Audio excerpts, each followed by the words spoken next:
సమయం లేదు మిత్రమా, స్థానిక సమరానికి సిద్ధమా? తెలంగాణలో లోకల్ ఫైట్ కి సమయం ఆసన్నమైంది. నిన్నటి నుంచే ప్రభుత్వ వర్గాల్లో ఎన్నికల హడావిడి మొదలైపోయింది. ఏ క్షణమైనా స్థానిక ఎన్నికలకు షెడ్యూల్ విడుదలయ్యే అవకాశం ఉంది. మరొక వైపు రిజర్వేషన్స్ పై ఉత్కంఠ కొనసాగుతోంది. ఆర్డినెన్స్ ని గవర్నర్ ఆమోదించకపోతే ప్రభుత్వం ముందున్న ఆప్షన్ ఏంటి? హైకోర్టు పెట్టిన డెడ్ లైన్ లోపు స్థానిక సంస్థల ఎన్నికలు నిర్వహించేందుకు ప్రభుత్వం సిద్ధమవుతోంది. ఇప్పటికే జెడ్పీటీసీ, ఎంపీటీసీ, సర్పంచ్ స్థానాలను అధికారికంగా ఖరారు చేసిన ప్రభుత్వం ఎన్నికలకు ఏర్పాట్లు చేయాలని పంచాయతీరాజ్ శాఖకు ఆదేశాలు ఇచ్చింది. ఎన్నికల సామాగ్రిని అందుబాటులో ఉంచుకోవాలని సర్కార్ ఆదేశించింది. పంచాయతీ ఎన్నికల నిర్వహణ కోసం పోలింగ్ సిబ్బంది డేటాను సిద్ధం చేయాలని ఇప్పటికే కలెక్టర్లను ఎన్నికల సంఘం ఆదేశించింది.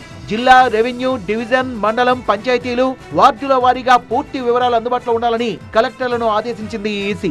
ఏ క్షణమైనా షెడ్యూల్ విడుదల చేసేందుకు ఈసీ కసరత్తు చేస్తోంది. మొదట ఎంపీటీసీ ఎన్నికలు, ఆ తర్వాత సర్పంచ్ ఎన్నికలు నిర్వహించే యోచనలో ఉంది ప్రభుత్వం. మరోవైపు బీసీలకు 42% రిజర్వేషన్ ఆర్డినెన్స్ ముసాయిదాపై గవర్నర్ నిర్ణయం కోసం ప్రభుత్వం ఎదురు చూస్తోంది. గవర్నర్ ఆమోదిస్తారా లేదా అనేది ఉత్కంఠగా మారింది. ఆర్డినెన్స్ ను గవర్నర్ పెండింగ్ లో పెట్టినా, తిరస్కరించినా ప్లాన్ బి తో ముందుకు వెళ్లేందుకు సిద్ధమవుతోంది కాంగ్రెస్ ప్రభుత్వం. చట్టపరంగా రిజర్వేషన్లు కల్పించడం కుదరకపోతే పార్టీ తరఫున బీసీలకు 42% టికెట్లు ఇచ్చే ఆలోచనలో ఉంది కాంగ్రెస్.